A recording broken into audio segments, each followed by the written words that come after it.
अस्सलाम वालेकुम दोस्तों आज हम काली लिनक्स की बेसिक कमांड को डिस्कस करेंगे।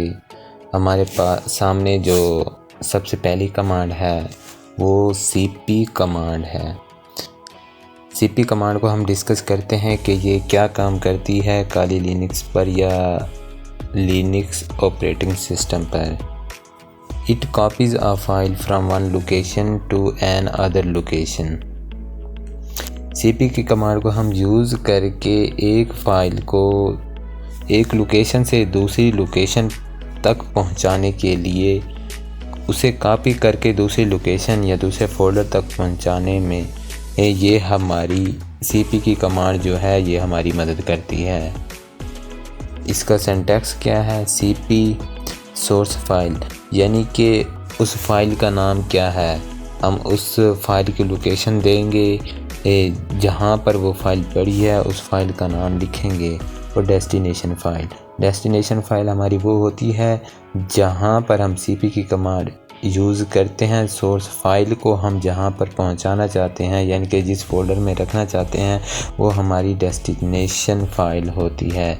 तो हम अपने टर्मिनल पर जाते हैं, देखते हैं कि ये cp की कमांड किस तरह काम करती है।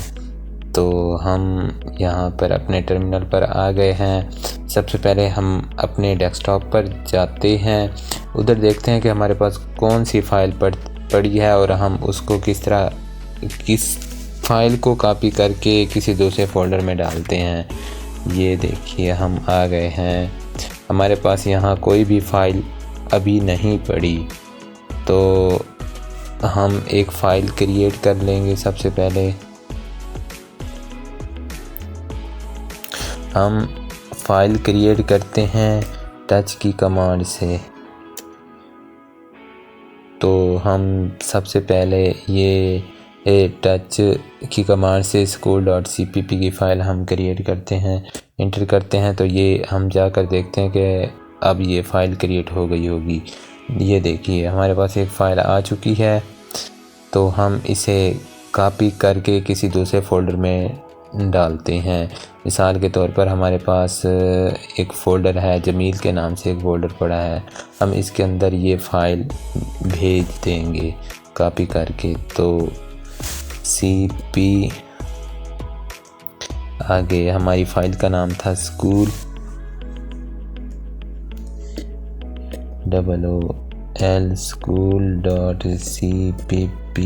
आगे लिखेंगे ये हमारी सोर्स यानी कि जो फाइल का नाम है वो लिखा सोर्स फाइल, और आगे इसके आगे लिखेंगे डेस्टिनेशन फाइल यानी कि जो फोल्डर जिस फोल्डर में हम भेजना चाहते हैं उसका नाम लिखेंगे। आगे हम एक फ़ोल्डर पड़ा है हमारे पास जमील के नाम से, हम उसके अंदर भेजना चाहते हैं तो हम उसका नाम लिखेंगे आगे जमील और इंटर कर देंगे। तो हम देखेंगे कि ये फ़ाइल कॉपी होकर उस फोल्डर के अंदर चली गई होगी। हम इधर आए और जमील के अंदर जाकर देखते हैं तो ये फ़ाइल school.cpp की फ़ाइल हमारे उस फोल्डर के अंदर सेव हो गई है। तो ये थी हमारी cp की कमांड जो हमने डिस्कस कर ली है। हम आगे अपनी नेक्स्ट कमांड की तरफ चलते हैं, देखते हैं कि वो कौन सी है। cp आगे हमारी कमांड है cd की command basically it is used for changing the directory. cd की कमांड हम डायरेक्टरी को चेंज करने के लिए यूज़ करते हैं। मिसाल के तौर पर अगर आप डेस्कटॉप की डायरेक्टरी पर बैठे हैं और आप किसी और फोल्डर में जाना चाहते हैं तो आप cd की कमांड यूज़ करके उस फोल्डर में जा सकते हैं। इसका सिंटैक्स क्या है? cd और आगे उस डायरेक्टरी का नाम लिख देंगे तो आप उस फोल्डर के अंदर चले जाएंगे। तो हम जाते हैं टर्मिनल पर, इसको देखते हैं कि ये cd की कमांड किस तरह यूज़ की जाती है। इसका सिंटैक्स प्रॉपर देखते हैं कि किस तरह इम्प्लीमेंट किया जाता है। हम लिखेंगे cd और आगे लिखेंगे यानी कि मैं उसी फोल्डर के अंदर चला जाऊंगा cd जमील जमील इंटर करूँगा तो ये देखिए मैं जमील के अंदर हूँ और मैं इसके अंदर जाकर देखता हूँ कि इसके अंदर कौन कौन सी फ़ाइल पड़ी हैं। ये मैं दिखा भी देता हूँ पहले आपको। ये जमील का फ़ोल्डर पड़ा है और इसके अंदर ali.cpp, JA और school.cpp की फ़ाइल जो हमने अभी बनाई है वो पड़ी है। तो हम इस वापस आते हैं अपनी टर्मिनल पे और इसके अंदर देखते हैं कि क्या ये फ़ाइल इसके अंदर एग्जिस्ट करती हैं। ls की कमांड यूज़ करते हैं हम अपनी फ़ाइल या फोल्डर को देखने के लिए। इंटर करते हैं तो ये देखिए ali.cpp की फ़ाइल पड़ी है, JA की फ़ाइल पड़ी है और school.cpp की फ़ाइल पड़ी है। बिल्कुल ये देखिए हमारी ये इसके अंदर पड़ी है। तो ये cd की कमांड थी जो जिसे हम यूज़ करते हैं किसी और डायरेक्टरी के अंदर जाने के लिए, यानी कि हम एक डायरेक्टरी पर वर्क कर रहे हैं तो अगर किसी दूसरी डायरेक्टरी की तरफ मूव करना चाहते हैं तो cd की कमांड हम यूज़ करते हैं। नेक्स्ट हमारे पास जो कमांड है हमारी, इसे क्लियर कर देते हैं। सबसे पहले clear क्लियर इंटर कर देते हैं तो ये हमारी स्क्रीन जो है क्लियर हो गई। तो नेक्स्ट मूव करते हैं अपनी नेक्स्ट कमांड की तरफ।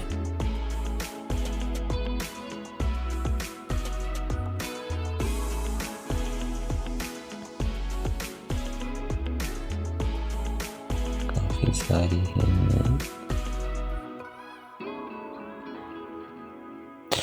जी हाँ। अगली हमारे पास जो कमांड है वो mv। The mv command moves a file from one location to another location। पहले हमने जो डिस्कस की वो हमारे पास जो कमांड थी वो cp की कमांड थी। वो कॉपी करके एक लोकेशन से दूसरी लोकेशन यानी एक फ़ोल्डर से दूसरे फ़ोल्डर पर सेव कर देती थी। लेकिन ये mv की कमांड ये मूव अ फाइल यानी कि ये डायरेक्टरी को मूव कर देती है, यानी कि उसे कॉपी करके नहीं भेजती। ये इसे यानी कि जिस तरह हम कट और पेस्ट करते हैं ये इसी तरह mv की कमांड हम यूज़ करके इससे एक फ़ाइल को एक जगह से दूसरी जगह एक यानी कि एक location to another location तक भेज देते हैं। इसका सिंटैक्स क्या है, बिल्कुल उसी तरह जिस तरह हमने cp का यूज़ किया। mv कमांड सोर्स फाइल यानी कि उस फाइल का नेम और डेस्टिनेशन जहाँ पर उस फाइल को भेजना चाहते हैं तो उस फोल्डर का नाम लिख देंगे। तो हम जाकर देखते हैं अपने टर्मिनल पर कि किस तरह ये वर्क करती है। तो हम टर्मिनल डेस्कटॉप पर जाते हैं, टर्मिनल ओपन करते हैं।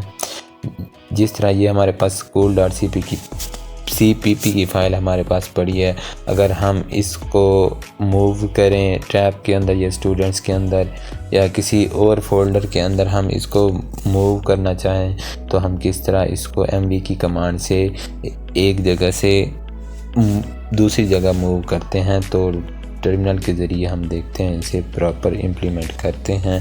mv की कमांड हमारे पास है और हमारे पास जो फाइल पड़ी है उसका नाम है school school.cpp और हम जिस फोल्डर के अंदर भेजना चाहते हैं उसका नाम लिखेंगे। देख लेते हैं कि हमारे पास कौन कौन से फ़ोल्डर पड़े हैं। ट्रैप के नाम से पड़ा है, इसके अंदर देखते हैं कि ये पहले कोई है फ़ाइल, इसके अंदर नहीं है, हमें ये नज़र नहीं आ रही।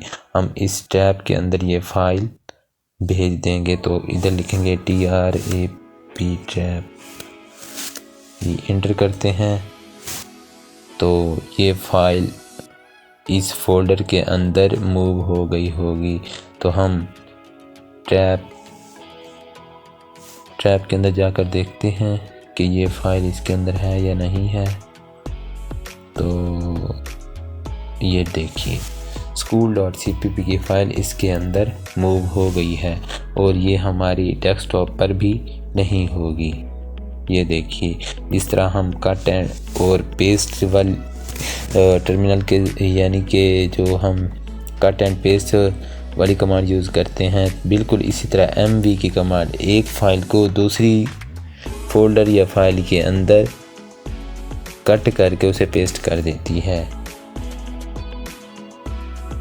तो the mv command move a file from one location to another location, इसका सिंटैक्स हमने यूज़ कर लिया और उसे देख भी लिया प्रैक्टिकली कि वो किस तरह एक फ़ाइल को दूसरे फ़ोल्डर या दूसरी लोकेशन तक कैसे भेजती है।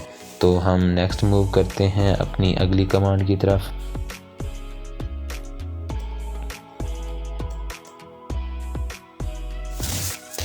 नेक्स्ट हमारे पास जो कमांड है वो pwd की कमांड है।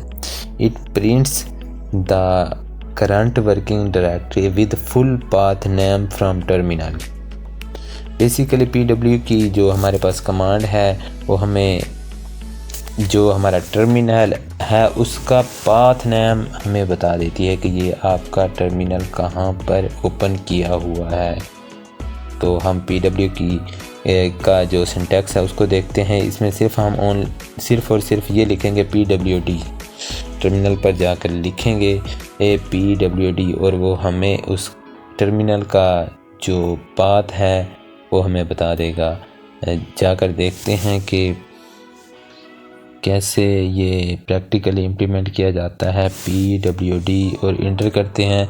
ये देखिए हम होम पर काली और डेस्कटॉप के फ़ोल्डर के अंदर हैं। अगर हम किसी और फोल्डर में जाते हैं, जिस तरह के हम सीकर में जाते हैं, cd इस फोल्डर के अंदर चले जाते हैं, एंटर करते हैं, तो अब pwd की कमांड यूज़ करते हैं। pwd एंटर करते हैं। ये देखिए वो कह रहा है कि जो आपका टर्मिनल है जहां ओपन किया गया हुआ है वो होम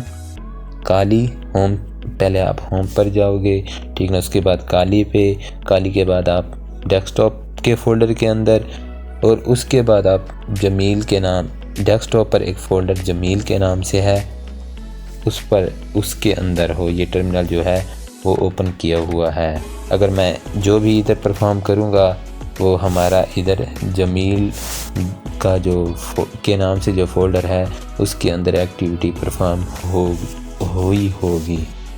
तो आज के लिए इतना ही।